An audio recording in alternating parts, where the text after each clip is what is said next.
conformément à l'ordre naturel, qui sont les enfants de Dieu. Seuls les enfants nés conformément à la promesse de Dieu sont considérés comme les vrais descendants. Les enfants qui sont nés dans la chair, ça veut dire qu'ils n'avaient pas la promesse de Dieu.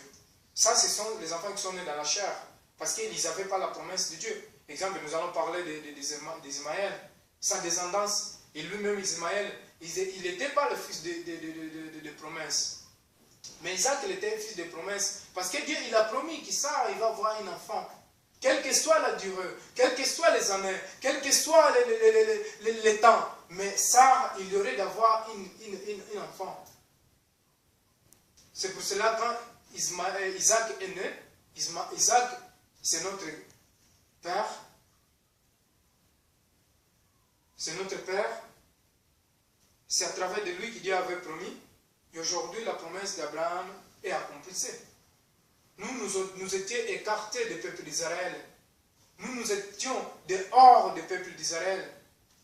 Mais à travers le sang de Jésus-Christ aujourd'hui, nous sommes réconciliés et nous sommes aussi appelés des enfants de Dieu, du peuple d'Israël en esprit.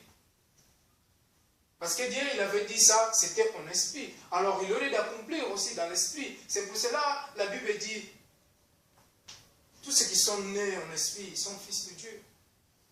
Tous ceux qui sont movimentés à travers l'esprit, ils sont fils de Dieu. Tous ceux qui sont mauvais à travers l'esprit, ils sont fils de Dieu. C'est pour cela, l'Esprit de Dieu, le Saint-Esprit de Dieu, c'est très important, l'Esprit Saint dans une vie d'un chrétien. Parce que nous sommes nés de nouveau. Nous étions dans la chair. Aujourd'hui, quel que soit, à travers le sang de Jésus-Christ, quel que soit, musulmans, quel que soit non-chrétiens, quels que soient les chrétiens, quels que soient les bouddhistes, quels que soient les hindous, quels que soient n'importe personne, s'il accepte Jésus-Christ en tant que Seigneur et Sauveur, alors il devient une famille en Jésus-Christ. Il devient frère de Jésus-Christ. C'est la raison pour laquelle nous les chrétiens, on s'appelle des frères. Parce qu'à travers de Jésus-Christ, Jésus-Christ c'est lui le premier né de toute création. Alors ceux qui acceptent Jésus-Christ en tant que Seigneur et Sauveur, ils sont devenus aussi ses frères. Moi, je dirais qu'il y a une personne qui ne croit pas en Jésus en tant que Seigneur Sauveur, je ne peux pas l'appeler des frères. Même s'il est dans la chair, même s'il est mon frère dans la chair. Mais c'est un frère dans la chair, ce n'est pas un frère en Christ. Parce qu'en Christ, nous demeurons, nous allons demeurer, si nous demeurons jusqu'à la mort, et là, nous allons voir la gloire de Dieu. Et nous allons vivre pour toujours, pour l'éternité avec Dieu. Nous allons voir aussi dans la même lettre de Romains, chapitre 10, versets 19 à 20. Romains, Frère Michel. Frère Michel. Romains chapitre 10. Romains chapitre 10. Romains chapitre 10. Verset 19 à 20. Oui. Excusez-moi, je suis 19 à 20. On dort mal la nuit à cause de la chaleur. Voilà. Je demande encore, Israël n'aurait-il pas compris? Moïse le premier dit, je provoquerai votre jalousie par ceux qui ne sont pas une nation. Je provoquerai votre irritation par une nation sans intelligence.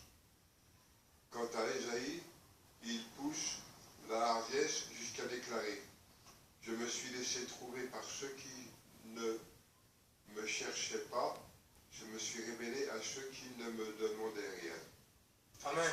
Voilà, nous étions un peuple qui était écarté de Dieu, comme je disais. Donc nous étions un peu éloignés de Dieu. Mais aujourd'hui, à travers de la grâce, en Jésus-Christ, nous avons reçu la parole de Dieu.